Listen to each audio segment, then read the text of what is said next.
नमस्कार, NMF news पर आप सभी का बहुत स्वागत। मैं हूं आपके साथ अभिषेक पुंडीर। दिल्ली में आज 300 सांसदों ने चुनाव आयोग के खिलाफ प्रदर्शन किया। अखिलेश यादव और राहुल गांधी हो या फिर और तमाम बड़े नेताओं, सबने सड़कों पर उतरकर चुनाव आयोग के खिलाफ नारेबाजी की।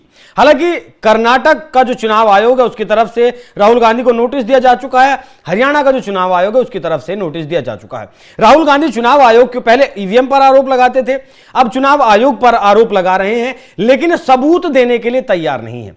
चुनाव आयोग का कहना है कि आपकी जो भी आरोप हैं आप एक शपथ पत्र के जरिए हमें दे दीजिए, हम उनकी जांच करवाएंगे, लेकिन राहुल गांधी तैयार नहीं है। अब याद करिए, इस देश में सीएए हुआ और किसान आंदोलन हुआ, किस तरीके से उन दोनों आंदोलनों पर विदेशों से फंडिंग होने के आरोप लगे हैं। अब थोड़ा और पीछे चलिए। राहुल गांधी जब विदेश में जाकर अमेरिका और यूरोप को भारत की डेमोक्रेसी में दखलंदाजी करने की बात कहते हैं कि भारत में डेमोक्रेसी नहीं रही है, इन देशों को वहां इंटरवीन करना चाहिए, तो क्या आज जो दिल्ली में हुआ वो भी, उसके पीछे भी कुछ विदेशी ताकतों का हाथ है या फिर हाथ हो सकता है? क्योंकि ट्रंप लगातार मोदी से उखड़े हुए चल रहे हैं कि आखिर मोदी ने मेरी बात मानी क्यों नहीं। इसी विषय पर आज चर्चा करेंगे। मेरे साथ मौजूद हैं हमारे वरिष्ठ सहयोगी पंकज प्रसून। सर, बहुत बहुत स्वागत आपका।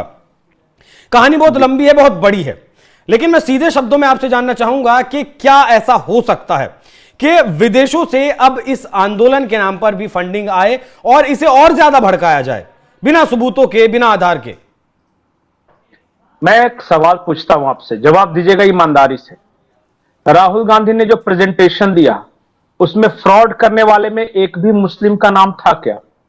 शायद नहीं। मतलब एक भी नहीं। शायद 1.5 घंटे का उनका वो प्रेजेंटेशन रहा, लेकिन मुझे नहीं सुनाई दिया। एक भी उस वोटर लिस्ट में एक भी ऐसा नाम नहीं था जो मुसलमान नाम हो।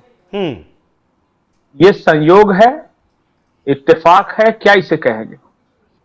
अब दूसरा सवाल, ईमानदारी से जवाब दीजिएगा। 2022 में इमरान खान का तख्ता पलट हुआ, रीजन क्या बताया गया था? ये डोनाल्ड ट्रंप था, वो आया था वहां, मतलब बताया गया था कि रशिया के करीब जा रहे, रशिया से सस्ता तेल खरीदने की कोशिश कर रहा है। एग्जैक्टली। बताया यह गया कि इलेक्शन फ्रॉड किया है इमरान खान ने, जबकि हकीकत यह थी कि रशिया के करीब आ रहे थे इमरान खान, इस वजह से तख्ता पलट किया गया। ठीक है। शेख हसीना पर क्या इल्जाम लगे, उनका क्यों तख्ता पलट हुआ? शेख हसीना पर आरक्षण का मामला बताया गया कि ना, वहां भी शुरू हुआ था इलेक्शन फ्रॉड से। हाँ, और वहां भी आरोप यह था कि अमेरिका से दूर होकर वो रशिया और चाइना के नजदीक जा रही। ठीक है। ये सब एक साल पहले शुरू होता है। जैसे 2022 में अगर इमरान खान का तख्ता पलट होना है ना, तो 2021 में यह कहा जाने लगता है उस देश में कि इलेक्शन फ्रॉड हुआ और चुनाव आयोग बिक गया वगैरह, वहां शुरू होता है और एक साल बाद तख्ता पलट हो जाता है। रीजन रशिया के करीब जाना। बांग्लादेश में भी यही हुआ। 2024 में तख्ता पलट हुआ, 2023 में यह आरोप लगने शुरू हो गए कि इलेक्शन फ्रॉड हुआ है, रिग्ड इलेक्शन जीत कर वो आई है, और बाद में 2024 में तख्ता पलट होता है। रीजन वहां भी रशिया के करीब होना। अब भारत 2025 में भारत में इल्जाम क्या लगाए जा रहे हैं? रिग्ड इलेक्शन है और यहां चुनाव आयोग बिक गया है। अमेरिका के साथ संबंध क्यों खराब हो रहे हैं? रशिया का करीबी। ये सब इत्तेफाक है, संयोग है? ये परिस्थितियां तो एक ही है ना तीनों देशों की। श्रीलंका में क्यों हुआ था पता है? वहां राष्ट्रपति भवन में क्यों घुसे थे?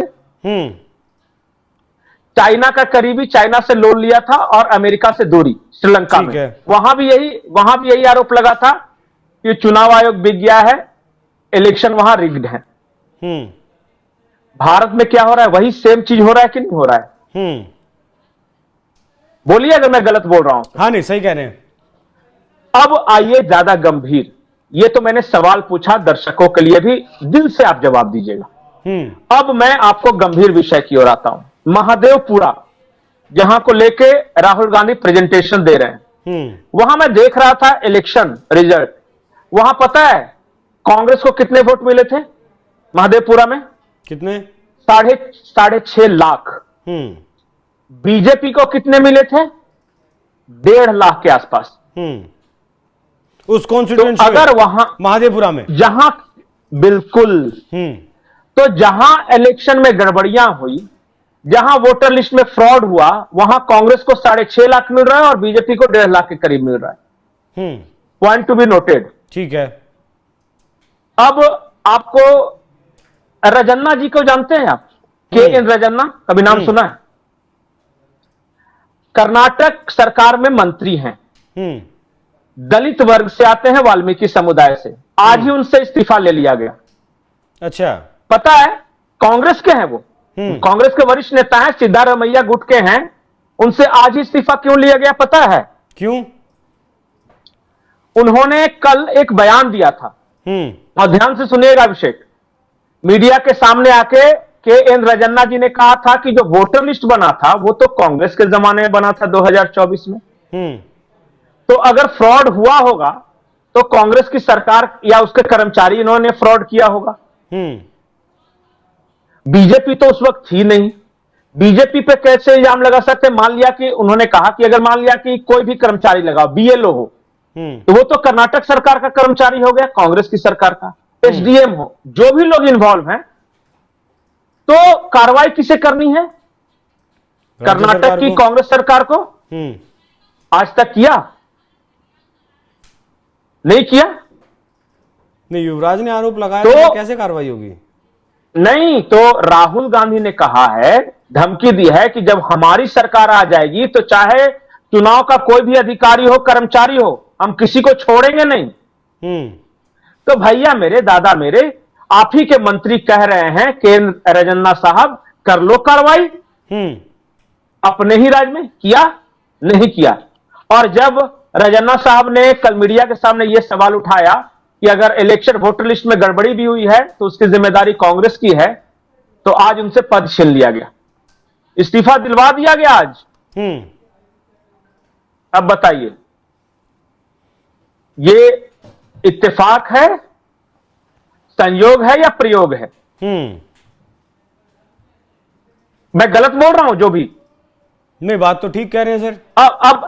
अब बताइए, चलिए यहां तक आ गया। अब अचानक तारीख देखिए, अभी अचानक क्यों ये चुनाव आयोग वाला मामला आया? कर्नाटक में आज चुनाव हुए हैं, नहीं हुआ है ना आज चुनाव? कर्नाटक के चुनाव लोकसभा चुनाव से पहले हो गए, उसके बाद नया वोटर लिस्ट तैयार हुआ, उसके बाद लोकसभा चुनाव हुए, कांग्रेस को अच्छी सफलता मिली, उसमें 99 सीट जीत के आ गए, और खुश थी सुप्रिया सनेत, हाथ लहरा रही थी 99 सीट लेने के बाद। ठीक है, सब कुछ हो गया जी। अभी आके 2024 के लोकसभा चुनाव पे सवाल उठाने का क्या मतलब है? टाइमिंग वो इसीलिए क्योंकि अभी ही वो वक्त है जब डोनाल्ड ट्रंप ने टैरिफ लगाया, अभी ही वो वक्त है जब ट्रंप के साथ मोदी के रिश्ते खराब हुए, और अभी ही ये वक्त है जब देश में गुस्सा होगा, पलट।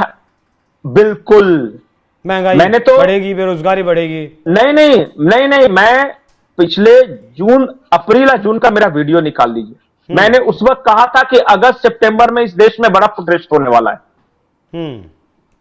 मैंने कहा था, और मैंने यह भी कहा था कि उसकी तैयारियां, बहाना कोई भी हो, मैंने उस वक्त कहा था कि हो सकता है बहाना जातिवाद हो जाए, या किसान आंदोलन की तरह कोई मसला उठ जाए, या फिर शाहीन बाग की तरह हो जाए। होना निश्चित है, और पूरा टूल किट एक्टिव है।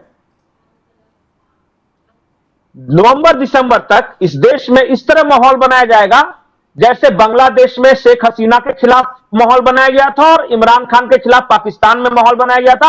और आज कांग्रेस के नेता उदाहरण दे रहे हैं।